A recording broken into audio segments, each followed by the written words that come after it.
ರೈತರ ಜೀವನಾಡಿ ತಾಯಿ ಭದ್ರಾಗೆ ಬಾಗಿನ ಸಮರ್ಪಣೆ.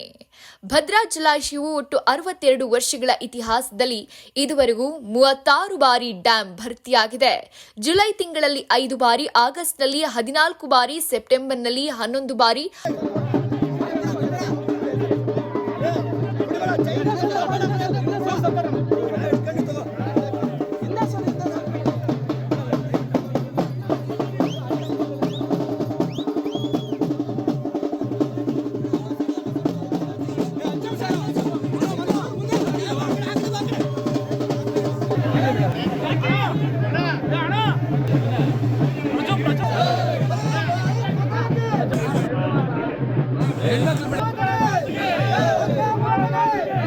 ಅಕ್ಟೋಬರ್ನಲ್ಲಿ 3 ಬಾರಿ, ನವೆಂಬರ್ನಲ್ಲಿ 2 ಬಾರಿ, ಡಿಸೆಂಬರ್ನಲ್ಲಿ 1 ಬಾರಿ ಭರ್ತಿಯಾಗಿರುತ್ತೆ.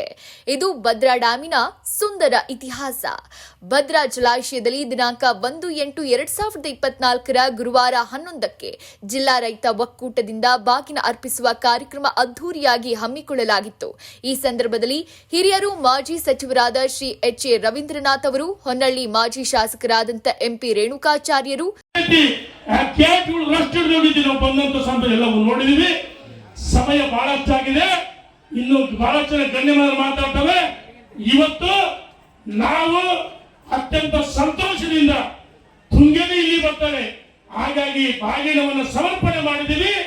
ಇಂದು ಸಂಕಲ್ಪ ಮಾಡಬೇಕು. ಇವತ್ತು ನೀರು ಬಿಡುತ್ತೆ ನಿಜ, ಆದ್ರೆ ನೀರು ಮುಂದಕ್ಕೆ ಹೋಗಲ್ಲ. ಹೋಗ್ತೋಣಪ್ಪ, ಇಲ್ಲೆಲ್ಲ ರೈತರು ಬಂದಿದ್ರೆ ನಾಲೆಯಲ್ಲಿ ಹುಳು ತುಂಬಿದೆ, ಗಿಡ ಗಂಟೆಗಳು ಬೆಳೆತವೆ, ತೂಗುಗಳು ರಿಪೇರಿ ಆಗಿಲ್ಲ. ಕಾಡಕ್ಕಂತೂ 10 ರೂಪಾಯಿ ಸರ್ಕಾರ ಹಣ ಬಿಡುಗಡೆ ಮಾಡಿಲ್ಲ. ಸುಳ್ಳು ಭರವಸೆಗಳಿಂದ ಬಂದಿರ್ತಕ್ಕಂಥ ಸರ್ಕಾರ ನಮ್ಮ ತಾಯಂದ್ರಿಗೆ ಗೊತ್ತಾಗಲಿಲ್ಲ. ಪಾಪ ಏನ್ ಮಾಡ್ತೀವಿ, ಅದೆಂತದ ಗೃಹಲಕ್ಷ್ಮಿ.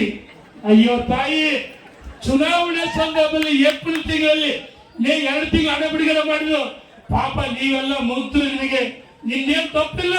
ಬಿಜೆಪಿ ಜಿಲ್ಲಾಧ್ಯಕ್ಷರಾದಂಥ ಶ್ರೀ ಮಾಡಾಳ್ ವಿರೂಪಾಕ್ಷಪ್ಪನವರು, ಬಿಜೆಪಿ ಜಿಲ್ಲಾಧ್ಯಕ್ಷರಾದಂಥ ಶ್ರೀ ರಾಜಶೇಖರ್ ಅವರು, ಭದ್ರಾವತಿಯ ನಿಕಟಪೂರ್ವ ಅಭ್ಯರ್ಥಿಯಾದ ಅಂತ ಮಂಗೋಟೆ ರುದ್ರೇಶ್ ಅವರು ಹಾಗೂ ದಾವಣಗೆರೆ ಜಿಲ್ಲೆಯ ಹಿರಿಯ ಕಿರಿಯ ರೈತ ಮುಖಂಡರು ಉಪಸ್ಥಿತರಿದ್ದರು. ಭದ್ರೆಗೆ ಬಾಗಿನ ಅರ್ಪಿಸುವ ಕಾರ್ಯಕ್ರಮ ಅದ್ದೂರಿಯಾಗಿ ನೆರವೇರಿಸಲಾಯಿತು. ವರದಿ ರಮೇಶ್, ಶಿವಮೊಗ್ಗ. ರುದ್ರೇಶ್ ಅಣ್ಣವ್ರು ಬಂದಿದ್ದಾರೆ, ಅವ್ರಿಗೂ ಸಹ ಹೃತ್ಪೂರ್ವಕವಾದ ಸ್ವಾಗತವನ್ನು ಬಯಸ್ತೇನೆ. ಅದೇ ರೀತಿ ನಮ್ಮ ದಾವಣಗೆರೆ ಜಿಲ್ಲೆಯ ಜಿಲ್ಲಾ ಪ್ರಧಾನ ಕಾರ್ಯದರ್ಶಿಯಾಗಿರ್ತಕ್ಕಂಥ ಕಡ್ಲೆಬಾಳ ಧನಂಜಯ ಅವರು, ಅನಿಲ್ ನಾಯ್ಕ ಅವರು ಮತ್ತು ಅಣ್ಣೇಶ್ ಅವರು ಬಂದಿದ್ದಾರೆ. ಅದೇ ರೀತಿ ಮಂಡಲ ಅಧ್ಯಕ್ಷ ಆಗಿರ್ತಕ್ಕಂಥ ದೇವೇಂದ್ರಪ್ಪನವರು, ಜೆ.ಕೆ. ಸುರೇಶ್ ಅವರು ಮತ್ತು ಸಂಗನಗೌಡರು ಬಂದಿದ್ದಾರೆ. ಅದೇ ರೀತಿ ದಾವಣಗೆರೆ ಜಿಲ್ಲೆಯ ಎಲ್ಲ